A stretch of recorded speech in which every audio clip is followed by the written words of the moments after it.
সব ছাত্রছাত্রীদের শিক্ষকদের তরফ থেকেও কনগ্রাচুলেশন। এক।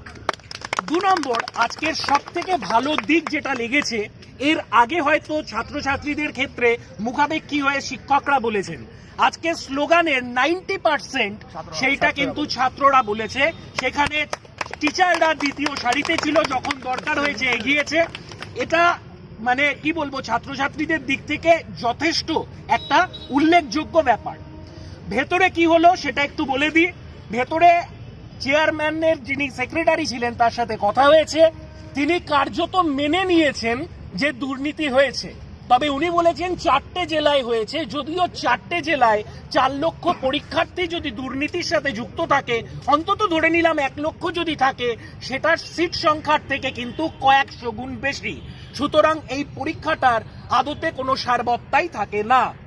সব থেকে মজার যে বিষয়টা, ওখান থেকে বলা হয়েছে তোমরা প্রমাণ জোগাড় করো, মানে পিএসসি ছাত্রছাত্রীরা পড়াশুনো না করে সিআইডির কাজ করবে। এর থেকে বোকা বোকা কোনো লজিক আসতে পারে না। এবং যে 4টি ছেলে মেয়ে যারা প্রত্যেকে ছাত্রছাত্রী ভেতরে গিয়েছিল, 4 জন বা 5 জন, তাদেরকে দিয়ে জোর করে 1 মাসের একটা সময় চেয়ে নেওয়া হয়েছে। এটা কার্যত মানে কারুর বুঝতে বাকি থাকার কথা নয় যে 1 মাস ভোটের জন্যই ওরা সময়টা চেয়ে নিচ্ছে। ভোট মিটে গেলে বা সেই সময়টা চলে গেলে আর কোনো সমস্যা নেই। 6 নম্বর বিষয় যেটা বলবো, এখানে বলা হলো আর কিছুক্ষণ পর 5টার পর যদি এখানে সমবেত হয় ছাত্রছাত্রীরা, 144 ধারা জারি আছে এবং ভোট ঘোষণা হয়েছে, তাই অ্যারেস্ট করে নেওয়া হবে। কিন্তু সব থেকে লজ্জার বিষয় যেটা, যেখানে এত ছাত্রছাত্রী বলল পিএসসি নিজেদের গাফিলতি এবং দুর্নীতি স্বীকার করে নিয়েছে পুলিশের, সেই দুর্নীতির বিরুদ্ধে একটা টু শব্দ এখানকার আপামর ছাত্রছাত্রী কেউ শুনতে পারল না। আজকে শুধুমাত্র ছাত্ররা ছাত্রদেরকে অ্যারেস্ট করার ভয় দেখিয়েছে, অথচ কার্যত ওখানে দুর্নীতির কথা মেনে নিয়েছে। কিন্তু তার এগেনস্টে পুলিশ কিন্তু বলেছে আমরা নির্বাক, আমরা সিস্টেমের দাস। যাই হোক, তাদের অনেক নিশ্চয়ই রেস্ট্রিকশন আছে, অনেক জায়গা আছে, বাউন্ডারি আছে, এখানে আমার কিছু বলার নেই। তাহলে কার্যত এখন কি করণীয়? আমরা ছাত্রছাত্রীরা যেটা ডিসাইড করেছে, আমরাও সেখানে সহমত হয়েছি শিক্ষকরা শিক্ষিকারা, সেটা হচ্ছে আগামীকাল, সবাই নোট করে নাও, আগামীকাল 12টা থেকে 3:30 দুপুর 3:30 সবাই রাজ্যপালকে মেল করবে একই সময়। ওই সময়ের মধ্যে 12টা থেকে শুরু হবে, 3:30-এর মধ্যে, এর আগে পরে করবে না। চেষ্টা করো 12টা থেকেই যেন বিষয়টা করা হয়।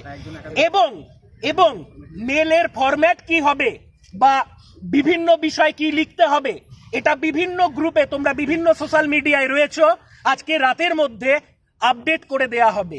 এবং তোমাদের কাছে অনুরোধ, এই ভিডিওটা এবং তো এই যে মেলের যে প্রসঙ্গটা উঠেছে, এটা তোমরা পশ্চিমবঙ্গের সব ছাত্রছাত্রী, অন্তত যারা টাকা নেই, যারা নিজেদের যোগ্যতার মাধ্যমে চাকরি পেতে চায়, তারা যেন ছড়িয়ে দেয়।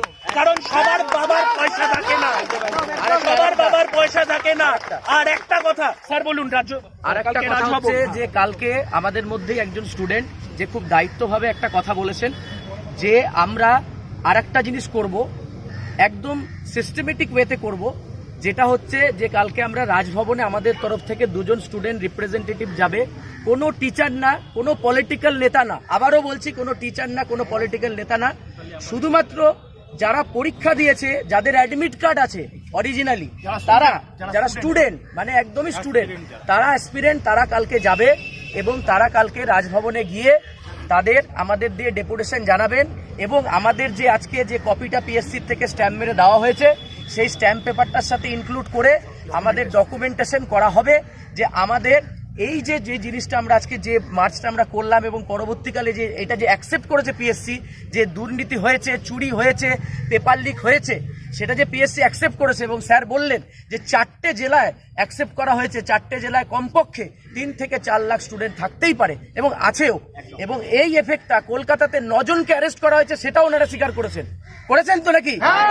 9 জনকে অ্যারেস্ট করা হয়েছে। তাহলে অ্যারেস্ট শুধু তো নিশ্চয়ই করবে না 9 জনকে। তাহলে 9 জনকে অ্যারেস্ট যদি করা হয়, এরকম বিভিন্ন জেলা থেকে আমাদের কিন্তু করাপশন হয়েছে, তার প্রুফ আমরা দেব, এবং পিএসসি সেটা আমাদের কাছে চেয়েছে। আমরা তোমরা যারা স্টুডেন্ট তোমাদের কাছে যা যা প্রুফ আছে, আমাদের যে একটা টেলিগ্রাম গ্রুপ বানানো হয়েছে সেই গ্রুপ প্রত্যেকের আমাদের সোশ্যাল মিডিয়ায় দেওয়া হবে। সেই গ্রুপের মধ্যে সবাই লিঙ্ক শেয়ার করে দেওয়া হবে। সেই গ্রুপের মধ্যে যে যাকে জানো, যেখান থেকে করাপশন হয়েছে, যার খবর পাওয়া যাবে, তোমরা একদম খুঁজে খুঁজে বার করো। আজকে যদি ওরা চায় যে আমাদের ইনভেস্টিগেশন দিতে, যদি তাতে যদি রিক্রুটমেন্ট তাড়াতাড়ি করে, তো আমরা তাই করব, সবাই মিলে করবো। তো চোরদের ধরতে হবে, এবং আমরা পিএসসি ফুড এসআই যোগ্যদের চাকরি নিয়ে সবাই মিলে তারপরেই ছাড়বো। অন্যায়কে কোনোভাবে সহ্য করা হবে না। এই এক্সামটাকে ক্যান্সেল করিয়ে নতুন একটা এক্সাম একদম সঠিকভাবে একদম করতে হবে। পরিচালনা এর করতে হবে। পাশাপাশি যদি স্টুডেন্টরা সবাই রেডি থেকো, আজকে রাতের মধ্যে শেয়ার করে দিও, ঠিক আছে? সেটা থানার থেকে জানতে হবে।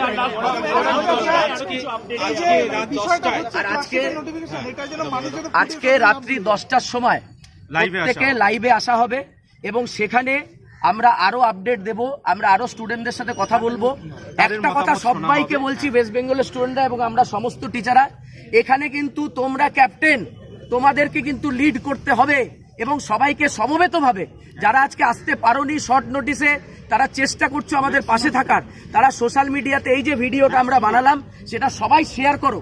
এবং তোমরা যারা যোগ্য প্রার্থী, স্যার যারা বললেন, যাদের কাছে টাকা নেই, যারা মেধার দমে চাকরি পেতে চাও তারাই শেয়ার করো, যারা টাকার দমে চাকরি পেতে চাও তারা কিন্তু শেয়ার করো না, একদম করো না। 12টা থেকে 3:30-এর মধ্যে এবং 12টা থেকে 3:30-এর মধ্যে সবাই ডিলিজেন্টলি প্রত্যেকজন এই মেলটা কিন্তু অবশ্যই করো। লাইভটা ফেসবুক গ্রুপে জানিয়ে দেওয়া হবে যে কিভাবে লাইভটা হবে, টাইমটা 10টা, ফরম্যাটটা আমরা তোমাদের সবাইকে লিখে দিয়ে দেবো, সমস্ত কিছু ওই গ্রুপে আপডেট পাবে। 12টা থেকে 3:30-এর মধ্যে, ঠিক আছে? কালকে তাহলে আমাদের দুটো ডিসিশন হলো, যে ফার্স্ট যে আমরা মেল করব 12টা থেকে 3:30, মেলের ফরম্যাট কি, মেল করা হবে, সিসিতে কে থাকবে, সমস্ত কিছু গ্রুপে আপডেট হবে। কেউ ইন্ডিভিজুয়ালি করবে না, সবাই কিন্তু একত্রিতভাবে কাজ করতে হবে। তাই একটাই ফরম্যাট 12টা থেকে 3:30 পর্যন্ত যাবে, এর বাইরে যাতে কোনো ফরম্যাট না আসে। আর কালকে আমাদের দুজন রিপ্রেজেন্টেটিভ রাজভবনে যাচ্ছেন এবং ডকুমেন্টেশন করবেন এই যে ডকুমেন্টসটা নিয়ে, ব্যাস। যত বেশি মেল করবে তত বেশি ইমপ্যাক্ট। আর মেল যেন, আমি আবারও বলছি, মেল যেন সবাই করে, বিকজ যত বেশি মেল যাবে তত বেশি কিন্তু ওরা নড়ে বসবে এবং আমাদের দাবিটা পূরণ হবে।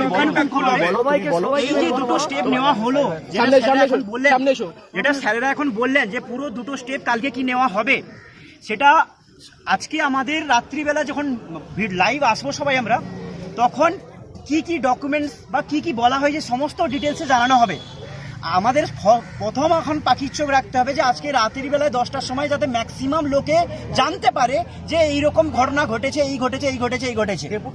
তো তারপরে আমরা কালকে 12টার পরে 12টা থেকে 3:30-এর মধ্যে এটা আমরা তখন বেশি লোকে যখন জানতে পারবে তখন বেশি করে মেল করতে পারবো। তো মোস্ট ইম্পর্ট্যান্ট আমার যেটা বলার, যে আজকে রাত 10টা যেটা ফিক্সড করা হয়েছে, কারণ অনেকে বাড়ি যেতে দূর থেকে এসছেন, বাড়ি যেতে অনেক টাইম লাগবে। তো রাত 10টার সময় সবাই কাইন্ডলি ম্যাক্সিমাম স্প্রেড করে টেলিগ্রামে লাইভ এসো, হ্যাঁ লাইভে আসার চেষ্টা করো, এবং ওখান থেকে আমরা সবাই মিলে একটা ডিসিশন নেব যে ফার্দার এই দুটো স্টেপ ছাড়াও কি মুভ হতে পারে। টেলিগ্রাম লিংকটা শেয়ার করে সবাই জয়েন করো, হ্যাঁ যত টেলিগ্রাম লিংকটা যারা জয়েন হচ্ছে তারাও শেয়ার করো, যার যত গ্রুপ হয়েছে এবং সমস্ত কিছু প্রত্যেকের থটস নেওয়া হবে, যে কে কি বলতে চায়, সবার কথা শোনা হবে। প্রয়োজনে আমরা 1 ঘন্টা ধরে লাইভ করব, বাট শুনবো সবার কথা। তারপরে আমরা ফার্দার কি স্টেপ নেব, যতক্ষণ না আমরা যে ডিসিশনটা নিচ্ছি, যতক্ষণ না যোগ্যরা চাকরি পাচ্ছে ততক্ষণ আমরা আন্দোলন চালিয়ে যাব। আর এটাই সবচেয়ে বড় সুযোগ, সেই সুযোগটাকে একদম হাত থেকে না বেরিয়ে দেওয়ার জন্য আমরা কিন্তু আজকে সবাই মিলে একজোট হয়ে কিন্তু রাত্রিবেলায় ডিসিশনটা নেওয়ায় সবাই যাতে সাহায্য করে, সবাই লাইফে আসুক, এটাই হচ্ছে লাস্ট কথা। একদম চলো।